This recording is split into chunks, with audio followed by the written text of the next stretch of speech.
telling him that I was going to get a divorce, and, you know, he threw me against the wall and he said, "You'll get a divorce, bitch, when I tell you you'll get one." I felt like somebody very dear to me had died. I felt like somebody that I loved had died, and it was me. I started refinishing antiques probably about 14 years ago. When you're doing antiques, you can't like sand like a maniac, and you can't use electric sanders. You have to do it just real gentle, real slow, and you know, it could take you a week to get out one big huge scratch in a chair, and you just do it that way. And you know, a lot like me, it's been a slow process getting stripped back down to the original 23-year-old girl I used to be, but I'm there. Well, I was a single mother with a 4-year-old little boy, barely making ends meet. You know, car didn't work, lived in what we joked and called the Roach Motel. Lived in a Roach Motel on the South Side. First time I met him, I really didn't like him. I thought he was a jerk. I thought he was kind of, you know, pompous and all the things I'm not. But he was persistent, and he made me see that it was a way out and that Ryan could have a better life, you know, financially and stable. I wanted him to have a house, the white picket fence, you know, the American dream, and Bill made me see that he could give me those things for Ryan, and so that's kind of how it escalated. Yeah, I fell in love with him. I think I did.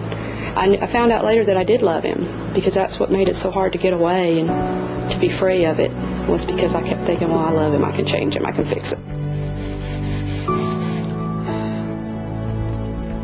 The very first time I was abused physically was after we hadn't been married probably 5 months, and I was pregnant with Shelby. It scared me because I realized I didn't know who he was. I was like, okay, who is this guy slinging me and my kid around, you know, throwing me up against walls? It all happened so fast. He comes in and I'm like, what's going on, what's going on? He doesn't tell me. He shoves me aside, and then he locks me in a closet and proceeds to beat Ryan, who was just a baby. And when I got free of the closet and got out, and he said, he grabbed me by the throat and threw me up against the wall, and so hard that my head, you know, bounced back against the sheetrock, and basically said, you know, if you don't like it, you can get out. He kept saying, Mom, it'll be okay. He protected me. I didn't protect him. He protected me. Mom, it's going to be okay. He wasn't scared, but I was.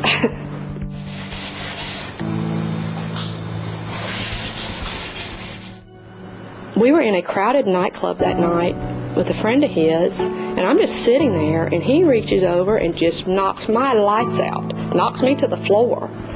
And it shocked me. I was like, I can't believe he's doing it in front of people, and just laughed.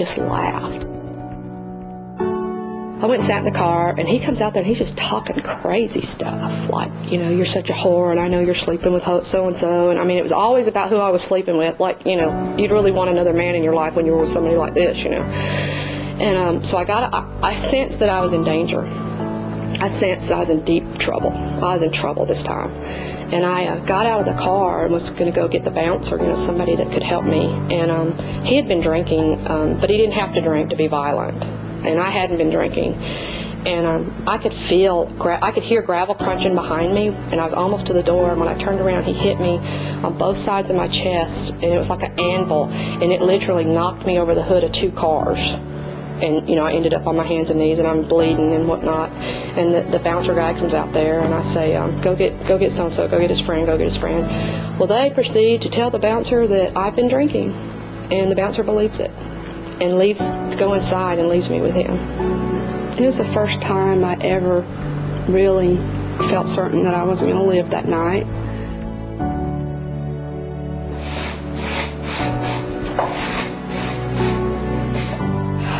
That last time he tried to choke me to death, and the police officers come in there, and, you know, here I am in my $150,000 house in a affluent neighborhood, and you know, and I've got mascara running down my face and choked so bad there's hand marks around my throat, and I'm crying, and my girls are crying, and they're like, we will help you if you will help yourself. And I said, okay. A male member of the grand jury stood up and said, he's going to kill her. We have got to do something. And that's kind of how it all got going. One of the court advocates, and I'll never forget her. I mean, I haven't talked to her in probably 8 years. Her name is Caroline Darby, and I'll never forget her. She came up to me, and she was like a little debutante, with her little blonde hair and flipped out. She was so cute. And I'm sitting there in total freak-out mode, and she said, I'm with the YWCA, and I'm just here to hold your hand. And that's what she did. She didn't try to make me make decisions. She didn't try to make me not be with him or without him. And she held my hand. She gave me numbers. She gave me lawyer contacts. She told me what the Y did. And she basically, without me even having to ask her, showed up at every court event. And sometimes she'd just sit there and hold my hand. Sometimes she would, tell me what I could expect as far as my rights. It was like, giving me some angel wings right there, keeping me lifted up, letting me know I was going to get through this, and there's going to be people to make sure I get through it. And at my weakest moment, they were just a phone call away. And at my strongest moment, they were just a phone call away. And that I'm not bad.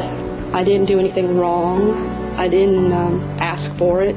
I didn't deserve it. And they're everything rolled up into one. They're your lawyer, your counselor, your confidant, your best friend. I think the Y made me realize that I was something, and that I could do it.